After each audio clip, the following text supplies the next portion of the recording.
Before and after tests. Usually in unit tests, sometimes we want to do something before and after a unit test is executed.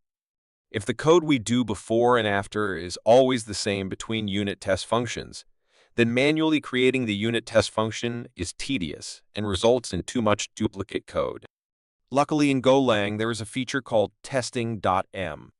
This feature is called main, which is used to manage the execution of unit tests, but we can also use this to do before and after in unit tests.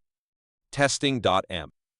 To manage unit test execution, we simply create a function called testMain with the parameter testing.m. If there is a testMain function, then Golang will automatically execute this function every time it runs a unit test on a package. With this, we can set the before and after unit tests according to what we want. Remember, the testMain function is executed only once per Golang package, not per each unit test function.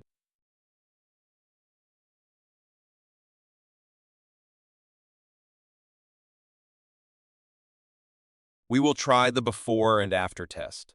Previously, we copied a function from before.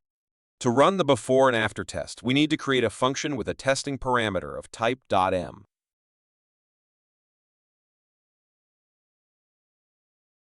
Calling a method like run, which will run all the tests that have been defined.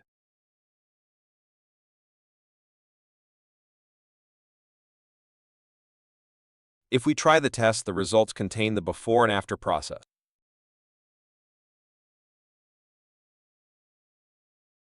Here you can see that before m.run, all test processes are run, and after m.run, you can execute the code afterwards.